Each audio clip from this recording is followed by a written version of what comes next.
Nessa videoaula nós vamos estar comentando um pouco de como que vai funcionar aqui o nosso aplicativo, mesmo que a gente não tenha uma conexão com a internet.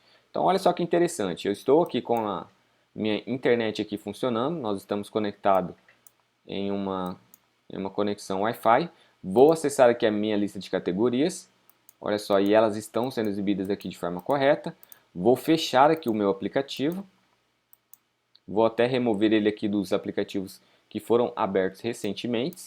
Vou aqui desativar a minha conexão com Wi-Fi. Veja que a minha 3G aqui, os meus dados móveis, eles estão desativados também.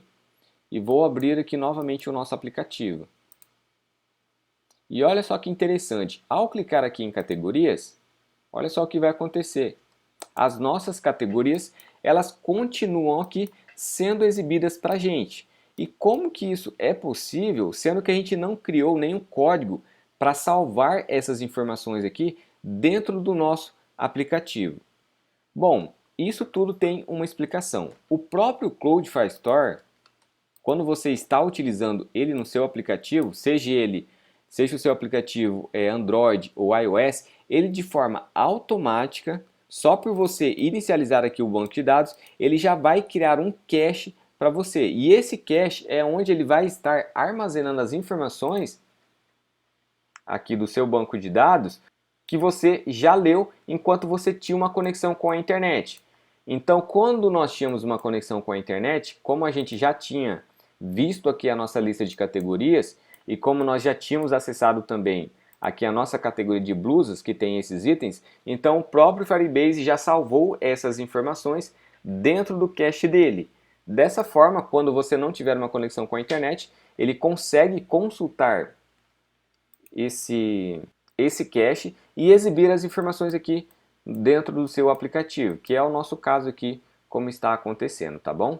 Então, para você entender melhor, vamos abrir aqui a documentação do Firebase e vou mostrar para vocês algumas informações para vocês estarem um pouco mais cientes de como que essa parte de offline funciona. Vou abrir aqui o Cloud Firestore. Aqui no canto esquerdo você vai escolher aqui a opção Cloud Firestore. Depois você vai clicar aqui em ler dados e acessar aqui a opção acessar dados offline. Então aqui tem algumas informações e a informação mais importante que para vocês lerem vai ser essa daqui, ó.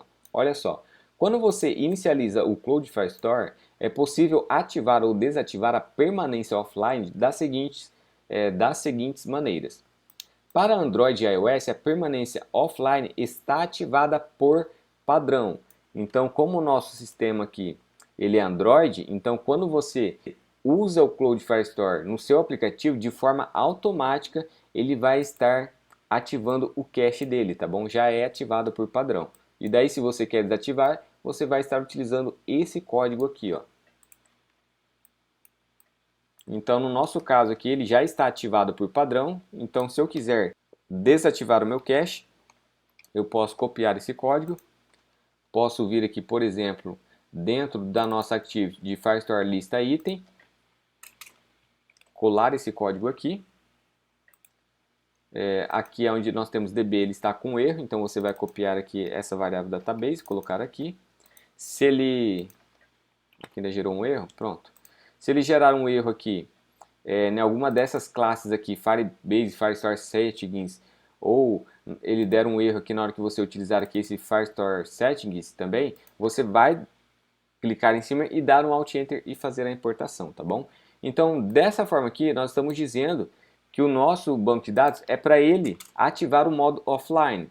Mas como ele já vem por padrão, então nós não precisamos usar o código. Mas caso você queira desativar o modo padrão, o cache padrão, então você coloca false. Dessa forma, o Firebase ele vai entender que você não quer salvar as informações que você está lendo do banco no próprio cache dele. Então, dessa forma, se nós executarmos aqui o nosso aplicativo, acessarmos aqui a nossa categoria e fecharmos o aplicativo e entrarmos novamente, ele não vai exibir aqui mais nenhuma categoria para você, porque você está dizendo aqui que você não quer que o Firebase, que o Firestore, ele utilize o cache, tá bom? Caso você não utilize esse código aqui, o Firebase, por padrão, ele vai então ativar o cache automático. E o tamanho desse cache, ele vai ser de 100 megabytes, tá bom? Então, quando você não coloca aqui um código especificando qual vai ser o tamanho desse cache, o próprio Firebase, por padrão, ele vai criar um cache de 100 megas. Se você quiser colocar um valor diferente, então você pode estar copiando aqui esse valor, ou copiando aqui esse código, vir aqui no nosso projeto e colocar o código aqui, ó. Vou copiar a nossa variável database, colocar aqui. Aqui, se ele gerar um erro no Firebase Firestore Settings, mesma coisa que eu expliquei antes, você vai clicar em cima e dar um Alt Enter para fazer a importação, tá bom? Então aqui dentro, ó, desse parênteses, desse set cache size bytes, vai ser o tamanho de bytes que você quer que o Firestore deixe ali para utilizar no cache dele. Então, quando nós colocamos aqui o cache size unlimited, você não vai colocar um limite para o seu cache. Então, o Firebase ele vai inserindo informações, vai inserindo informações, vai inserindo informações, e daí, conforme ele ver a necessidade, ele mesmo vai fazendo a limpeza, tá bom? Então, fica um cache ilimitado. Se você quiser controlar esse cache, você pode fazer o seguinte. Você vai apertar aí o Ctrl ou Command aí no seu teclado e vai clicar aqui em cima de Cache Size Unlimited. Então, olha só, nós temos aqui o valor -1 para quando nós queremos um cache que seja ilimitado. Mas se você quer colocar um limite, por exemplo, de 1 mega, você vai colocar essa conta aqui, ó. Tanto é que o próprio Firebase que ele deixou comentado para a gente que é de 1 mega. Então eu posso copiar aqui esse nosso código e colar aqui dentro, ó. Então eu posso utilizar esse código aqui. Ele fala aqui que está em Java, né? E se eu quero converter para Kotlin, então eu posso colocar aqui yes. Olha só, e pronto. Nós temos agora aqui um cache de 1 mega. Ah, eu quero o meu cache de 2 megas. Então você vem aqui e troca 1 pelo 2. Eu quero o meu cache de 10 megas. Então você vem aqui e coloca 10. Se você olhar aqui na própria classe do Firebase, ele vai estar mostrando aqui que você pode estar utilizando aqui também, olha só, o de 100 megas. Então você simplesmente vai colocar aqui o valor 100.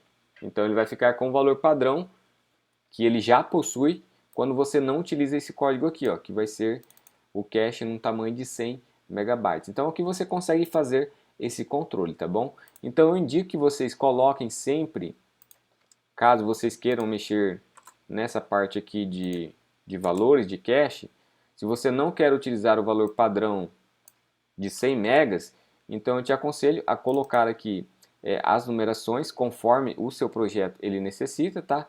Mas tente aqui não colocar essa opção aqui de cache size ilimitada, que é -1, porque dessa forma o seu aplicativo ele vai crescer muito no tamanho depois total dele, e isso prejudica muito o usuário. Eu, por exemplo, quando estou sem espaço no meu celular, porque eu utilizo e baixo muitos aplicativos, quando eu estou sem espaço e quero excluir alguns aplicativos, eu sempre excluo aqueles aplicativos que estão ali ocupando mais espaço. Então, tome muito cuidado ao utilizar aqui o valor -1, que vai ser a mesma coisa desse código aqui, ó. Porque dessa forma aqui não fica uma forma de controle boa para você. Então olha só, tente não utilizar isso daqui, isso é uma indicação minha, tá? Mas fica a critério de vocês. Então sempre coloque aqui um valor para você trabalhar, caso você não queira trabalhar com o valor padrão, que é de 100 megas. Então dessa forma você sabe então que para ativar o seu cache no seu aplicativo, você pode estar fazendo dessa forma aqui, ó, colocando o valor true, verdadeiro, e quando você quer desativar o modo offline, você coloca aqui o valor false, tá ok? Então depois vocês podem estar dando uma lida um pouco mais aqui nessa documentação. Agora que você já entendeu como que funciona aqui a parte do banco de dados de forma offline, o funcionamento dela, agora nós podemos prosseguir e ir para a nossa próxima videoaula.